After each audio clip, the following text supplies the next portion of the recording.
Hi everybody, this is Brian Kuh with another ROK video, and as you can see on the screen, the Lost Kingdom is closing in 8 hours, and I have not logged in yet today, so it is time to collect a whole bunch of stuff. We'll start with the resources here and the mysterious merchant, but we will quickly get into some very juicy rewards that come with winning the Lost Kingdom and these things wrapping up. I think I will first go into my Path of Greatness quests and see what we are getting here. We got most of the rewards for this. We were controlling most of the map, so we did control 2 Hurons. That will get me a conquest coin and a bunch of other stuff. We also controlled 4 circles. That will get me a couple of legendary chests and some other stuff. Here's another reward for controlling 4 Hurons and getting 2 million kills. Controlling 2 sanctuaries will be another 1 coin here. And here's the big one, of course. Your coalition controlled the Great Ziggurat at the end of the event.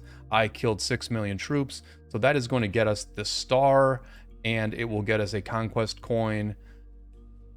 And it will also get us an autarch for the autarch shop. Let me grab a few more of these for some of the different coalition rewards. And I believe I've also got a couple of individual awards to wrap up. These are a couple of really good ones, actually.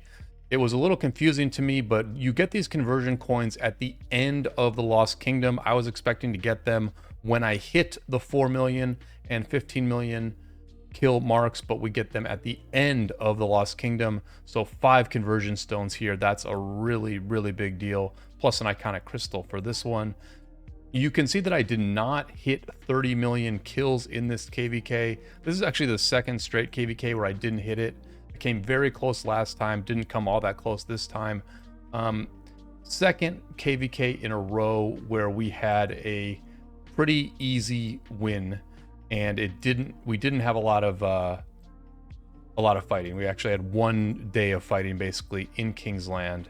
You can see that we are Earth Camp here in yellow, and we control about half the map, I would say. Our allies Water also had a good KvK. They actually beat both of our opponents in Zone 5. We did not get any fights in Zone 5. Fire Camp here up top, they were not happy with the matchmaking, and they tried to get both their own camp and Wind Camp to not fight us at all, just to kind of piss us off and maybe cause some turmoil as the KvK went on. That didn't really work out in their favor, and they were locked in to the start zone basically the whole time. Looks like here at the end, Water let them inhabit this Zone 5 a little bit, so they weren't so cooped up. Not sure why they decided to do that, but, you know, not my business, I guess. We've been chilling here in Kingsland. It's been a great KvK. I need to also check my mail here. I believe I get some stuff from the mail as well. Let's just... Oh, I think this is just... I haven't logged in for like 24 hours. I've been very busy, so I'm just going to grab some of this basic stuff. Here are the rewards from the KvK. Individual rank, I finished 127th in honor, so I get a couple of gold heads for that. We'll go over the honor points a little bit more, but basically I chained a lot and got a lot of honor points, but I missed some of the altars. Our coalition got first place, so that's going to be another 7 gold heads, and looks like 2 days of speed ups here, since we don't count the research speed ups for anything. We also got first in camp honor. This was a pretty close competition, but we held off Water Camp. So everyone in our camp will get 10 gold keys, 10 crystal keys, and some resources. When you combine this across the entire camp, these camp rewards actually add up pretty well. Let's see what else I got here. So here is the big rewards. Here's the autarch testimony. I was given an autarch testimony by my alliance, and that will allow me to buy a special inscription, which we will do in a minute. Shadow Legion also happened. That's Shadow Legion. And I think that's about it. Let's see if there's anything else in here. Nope. That's going to be it. let's go ahead and go into the Lost Kingdom shop and think about what we want to buy. We're up to 7 conquest coins now. I have not been buying too many of these items recently. I may decide to buy something here in a moment, but let's go to the inscription shop first here. This is locked, so I can just unlock it. I'll unlock it with my Autarch testimony. Yep, we'll go ahead and do that. I know what I want to get. Now, I've already got plenty of hunter inscriptions. I could use one more, but it's not the most important thing. I also have the Thrasher inscription on my Arthur, and I'm starting to think about building Pincer. Pincer is the strongest formation in the game, and I need to hook up my BQLC March with Pincer, and we're going to start that process with picking up a Toppler inscription here. Your wheelless troops gains a 5% boost to smite damage, and whenever their troop deals smite damage, the target troop takes 20% increased smite damage for the next 3 seconds. Toppler is an amazing inscription, potentially a top 3 inscription in the game, actually. So I'm very, very happy that we won this KvK. We got the Autarchs, and I can grab Toppler right off the bat. My only regret is that I did not send a Kingdom Mail with lessons learned from this KvK. One of the things I was going to say in the Kingdom Mail was that most players should be buying Toppler and getting going on the Pincer formation. Hopefully a lot of my teammates figured that out anyway, but yeah, I should have told more people to buy Toppler. I think I'll decide whether to use some of these conquest coins later. I'm down to 6. I guess it cost 1 to buy that inscription, but yeah, I probably need to buy something here, but I'm also not in like a huge rush to do it. Let's see. And I realize that I am burying the lead a little bit with this video because I have not yet taken a look at our 6th star. There it is. We did get another star for this KvK, and I will say I think that 6 stars does look a lot better than 5. When you have only the moon up there on your profile, it can be a little bit hard to see and it doesn't look all that impressive. But when you combine the moon with the star, it does let everybody know that your alliance has won a lot of wars, and we certainly feel very good about that. Let me quickly talk about the 6 marches that I used in the open field. This was an interesting KvK for me because I actually did no garrison leading at all and no rallying. I just was in the open field, and I fought with the same 6 marches the whole time. A few hours into Kingsland, I started tracking my numbers, and this is what I went with the 6 marches. I had Huo Joan with my best cavalry gear and my best cavalry wedge set. I went Arthur Philip with my new Delta formation set. I went Zuge Herman with a pretty good archer set. I'm running Guan Scipio because I don't have Ragnar Prime maxed yet. Ragnar Scipio is still doing pretty good. And then I went with BQ Lu Chi with my best infantry gear and a very, very modest arch formation set. And for my 6th march, I used Nevsky William with some purple gear and a pretty mediocre cavalry wedge set here. Now, as far as how they performed, the Huo Joan performed the best. It got 2 million kills for me once I started tracking it. They were a step above everybody else.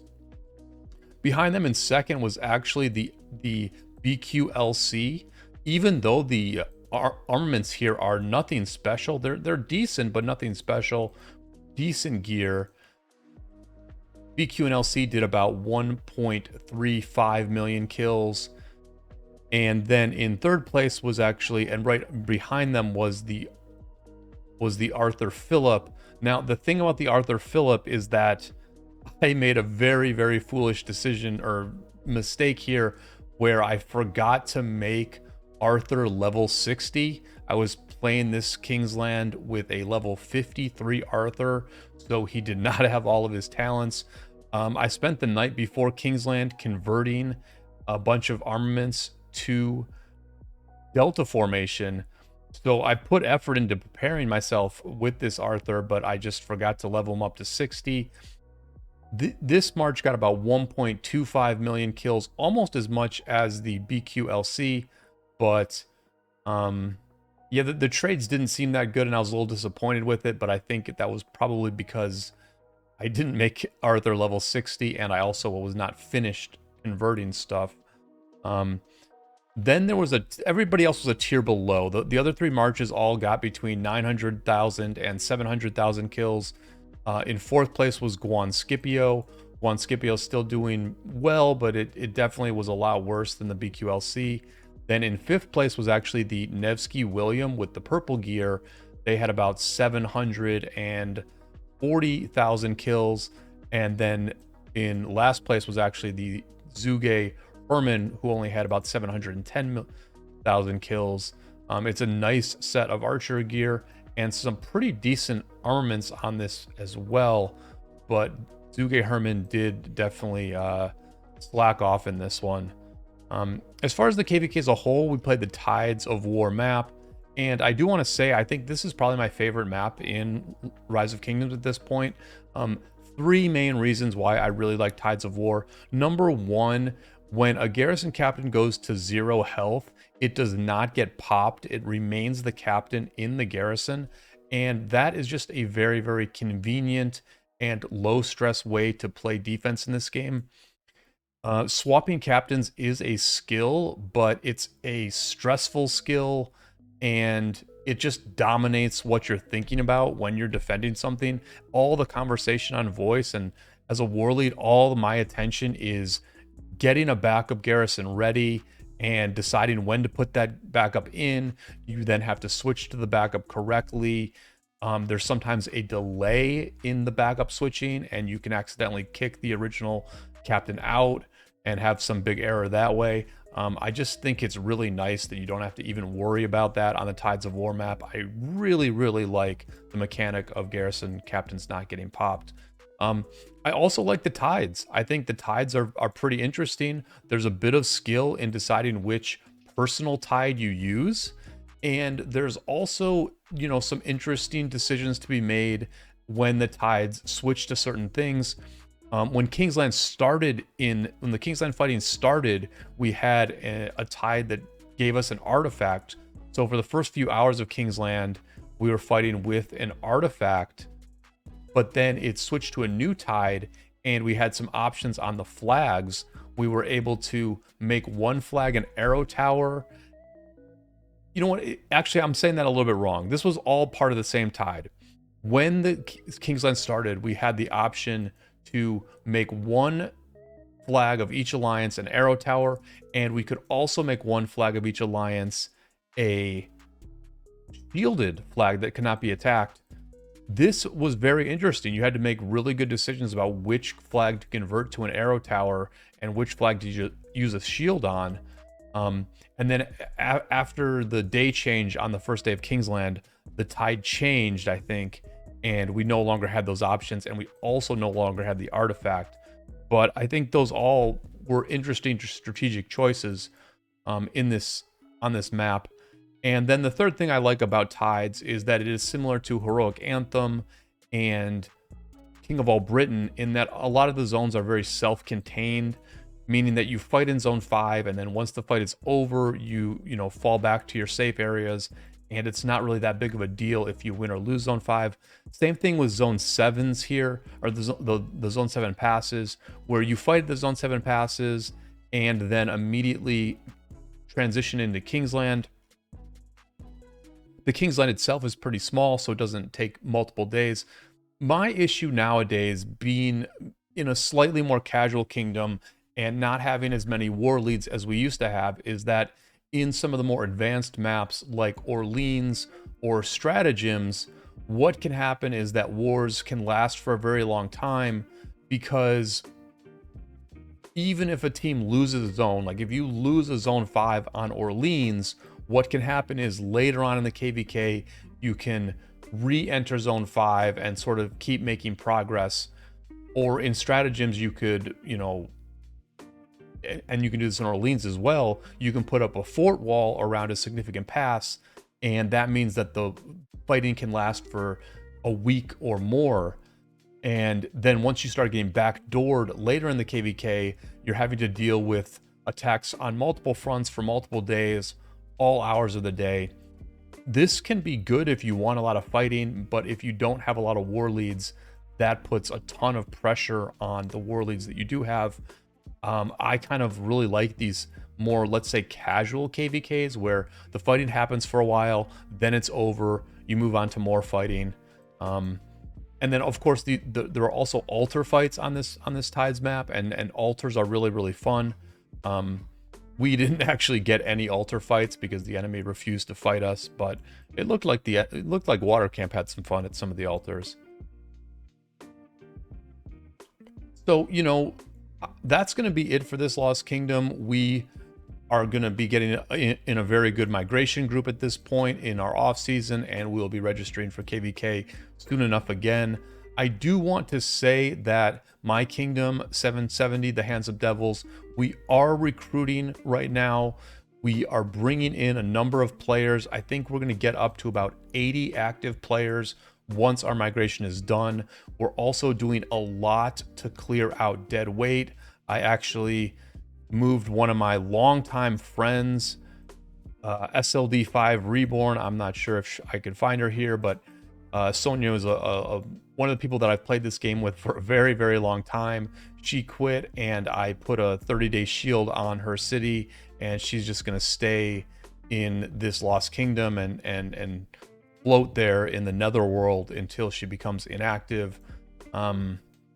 And you know, it's happening with some other players as well. You know, another player who I've played with for a very long time, Jan, he's been a little bit less active lately, so I just kind of said, hey, do you mind making your biggest farm inactive? And Jan was okay with doing that. So we're trying to clear out the dead weight and have a very lean kingdom, but we are looking for really strong fighters to join the Handsome Devils. We are a well-run kingdom with a veteran group that's been together for a long time, so it's a very calm, civil, chill atmosphere. And we're looking for people who can put out 30 million kills per KvK, who spend a bit on crystal tech. And we are also looking for leaders. We are looking for people who are interested in leading a very capable army into battle in this game. We had a player over the last few months who joined our kingdom, and he was from 1846. I think he still has an account in 1846, but you know, he just sort of realized, wow, you know, there's an opportunity here to be a leader. There's an opportunity here to, you know, make decisions that can, you know, win or lose a war. And for a lot of people out there, that is a very fun part of the game. And we do have openings for people who are war leads. I'm one of the main war leads in the kingdom, and I have plenty of time to play, and I will continue to play, but it's always nice to have more people helping out with that. I think I'm a pretty good person to work with. I've been doing it for a long time. I've had a lot of success, and ultimately I will let other war leads cook. You know, when it's your shift, when you're the one running things, do what you want to do, set markers and defend and attack how you want to do it. And if that's something that's interesting to you, or if you are simply a skilled fighter who would like to play with me and my group, then do reach out to me either in game or on Discord, and or just look in the description to this video. We've got a link to our migration Discord there, so you can just join the migration Discord and open a ticket, and we can talk from there as well. In our last migration group, we brought in a lot of very young players who don't have a ton of kill points yet, but have very good accounts and are very active. I think that's one of the really strong parts of our kingdom, is that we have a lot of very active players. You can see that in the Alliance mobilization, even though I've been slacking a little bit on refreshing quests, we are in 3rd place here in Alliance mobilization. We're actually ahead of 1079. Even though they are a much bigger kingdom and have probably twice as many kill points as us, if not more. You can see that we are currently ahead of them in Alliance mobilization. Granted, they are just wrapping up some fighting, but you know, we do a lot of forts in the off season. We get about 2 alliance chests per day from doing forts. We generally complete all the levels of alliance mobilization, and we also play a lot of Ark of Osiris in our kingdom. You can see I'm one of the Ark leads, and you can see that over the last 4 years, basically, I'm at a 76% win rate in Ark. I think not counting Osiris League, we haven't lost an Ark match in over 6 months. About a 15 or 16 match winning streak. So yeah, a lot of very good things happening in the Handsome Devils, and we'd love to have you join us. I think that's going to be about it for this video. Really happy to have gotten all the rewards that we did. I guess I need to claim a few more things here. I didn't log in all day today. I think that's about it. I'm going to use the conversion stones to improve this Delta set. This armament here is no good at all. I think I'm gonna go with one of the things on my hunter situation. I think it might be this one, right? This one's not being used right now, so I think I'll probably convert this to Delta. And if I'm not wrong, the Delta in this slot causative is actually very, very good. Combo troops launched by their troops are 8% more likely to trigger effects triggered by launching a base attack. I think this is the rare version of the butterfly inscription, so very happy to get causative. I believe that's something that really makes Arthur a lot better. So we'll use the conversion stones on that. We'll use the toppler to build our pincer set, and you know, it's just on to the next one. This was an easy KvK. I will have a couple more videos out showing our fighting in Kingsland. We did have a good fight there. But yeah, throw a like on this video if you made it this far. Do subscribe to my channel if you haven't subscribed yet. I'm planning to continue to put out lots of Rise of Kingdoms content. KvK like this, as much as it was not a lot of fighting, it was an enjoyable one. And oh, you know what? One other thing, I will show you the honor point ranking and to show you how I did on that. I finished in 125th in honor. Finished 9th in my alliance. I chained a lot and did a lot of barb forts, but I did miss a fair number of the altars. Credit to anyone who is ever able to like do every altar and every rune in a KvK, because I always miss one or two for sure. And then for the individual points, it was a tough one. You can see right up top, this Kingdom 2563 has all the top spots. They had a bunch of very strong whales who were online all the time. You know what that means. And yeah, my rate, this is the first time ever I had a negative ratio in a KvK, because ultimately I was fighting against very strong whales only. That's like all we fought against here. But yeah, that's that. Thanks for watching, and until next time, I will see you all on the flip side.